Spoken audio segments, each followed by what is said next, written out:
ಅದೇ ನಾವು ಒಂದು ಅದೃಷ್ಟ ಅಂತ ಹೇಳಬೇಕು. ಉಪ್ಪಿ ಸರ್ ಜೊತೆನೇ ಅವರೇ ಇವತ್ತು ಕರೆದು ಸಿನಿಮಾ ತೋರಿಸ್ತಾ ಇರೋದು. ಯಾಕಂದರೆ ಅವ್ರಿಗೆ ಬೆಳಗ್ಗೆ ಫೋನ್ ಮಾಡಿದಾಗಲೂ ಅದೇ ಹೇಳಿದ್ರು, ನಾವು ಚಿಕ್ಕ ಹುಡುಗರೆಲ್ಲ ಅವ್ರ ಸಿನಿಮಾ ನೋಡ್ಕೊಂಡು ಎಂಜಾಯ್ ಮಾಡ್ಕೊಂಡು ಸಿನಿಮಾಗೆ ಬರಬೇಕು ಅಂತ ಬಂದಂಥವ್ರು.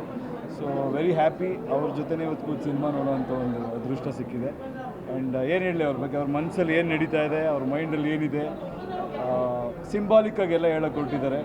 And as usual Uppi sir picture ಅಂದರೆ ಸ್ಟ್ರೈಟಾಗಿ ಯಾವುದೂ ಇರೋಲ್ಲ, ಅದರಲ್ಲಿ ತುಂಬ ಡೀಪ್ ಅರ್ಥಗಳಿರುತ್ತೆ. ಸಮಾಜದಲ್ಲಿ ನಡೀತಿರೋ ವಿಷಯಗಳಾಗ್ಬೋದು, ಕಥೆನೇ ಸರಿನೋ ತಪ್ಪು ಅನ್ನೋ ಒಂದು ಪ್ರಶ್ನೆನ ಹುಟ್ಟಾಕಿದ್ದಾರೆ.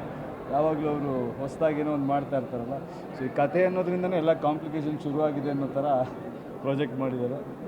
ನಿರ್ಮಾಪಕರಿಗೆ ಒಳ್ಳೆಯದಾಗಲಿ. ಆ್ಯಂಡ್ ಆ್ಯಸ್ ಯೂಶ್ವಲ್ ಎಲ್ಲರೂ ತುಂಬ ಚೆನ್ನಾಗಿ, ಹೀರೋಯಿನ್ ಆಗ್ಬೋದು, ತುಂಬ ಸಾಕಷ್ಟು ಜನ ಕಲಾವಿದರು, ರವಿಶಂಕರ್ ಅವರಾಗ್ಬೋದು, ಸಾಧು ಕೋಕಿಲಾರ್ ಆಗ್ಬೋದು, ತುಂಬ ಜನ ಟೆಕ್ನಿಷಿಯನ್ಸ್ಗಳು ಒಳ್ಳೆ ಕೆಲಸ ಮಾಡಿದ್ದಾರೆ. ವಿಷುವಲ್ ಕ್ವಾಲಿಟಿ ಬೇರೆ ಇದಿದೆ. So as usual Uppi sir ಅಭಿಮಾನಿಗಳಿಗೆ ಅವ್ರ ತಲೆಗೆ ತುಂಬ ಕೆಲಸ ಕೊಟ್ಟಿದ್ದಾರೆ ಅಂತ ಹೇಳ್ತೀವಿ. ಒಳ್ಳೆಯದಾಗಲಿ, all the best. Thank you.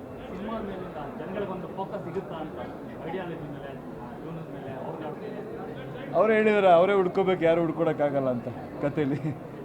So ನಿಮ್ಮ ಇದನ್ನು ನೀವೇ ಹುಡ್ಕೋಬೇಕು ಅನ್ನೋದನ್ನೇ ಅವ್ರು ಅದರಲ್ಲಿ ಹೇಳಕ್ಕೆ ಕೊಟ್ಟಿದ್ದಾರೆ. ನಾನು ಅಂದ್ಕೊಂಡಿದ್ದೀನಿ, ಉಪ್ಪಿ ಸರ್ನೇ ಕೇಳಬೇಕು ನೀವು. ಈಗ ಈ ಸಿನಿಮಾದ ಮೇಲೆ ಮಾಡಿ, ಒಳ್ಳೆಯದಾಗಲಿ. ಅಂದರೆ it is a double treat.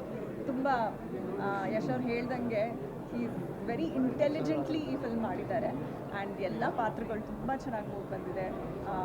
They look very nice. Performance ಕೂಡ ನಮಗೆ ಒಂದು ಟ್ರೀಟ್ ಥರ. ಆ್ಯಂಡ್ ಒಂದು ಕಥೆಗಿಂತ ಒಂದು ಯೋಚನೆ ಮಾಡುವಂಥ ವಿಷಯಗಳು ತುಂಬ ಸಾಕಷ್ಟಿದೆ ಈ ಸಿನಿಮಾದಲ್ಲಿ. ಸೊ ನಾವಂತೂ ಎಂಜಾಯ್ ಮಾಡಿದ್ವಿ.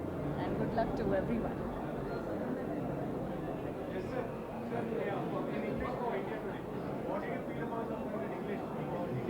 Firstly, I'm a huge fan of Uppi sir. So he's been a huge inspiration for many actors in Karnataka, and I think a lot of technicians have always been inspired by him, and it's somebody who we look up to, and he's been inspiring us every now and then, and now he's come with a new film. As usual, he has come with something very unique. It's never about just making another cinema for entertainment. He always comes up with some deep hidden meaning and philosophical things he tries to narrate in this film. I'm happy, and I hope people will enjoy it and they will understand what he's trying to say. I'll let you know. Working on it. Thank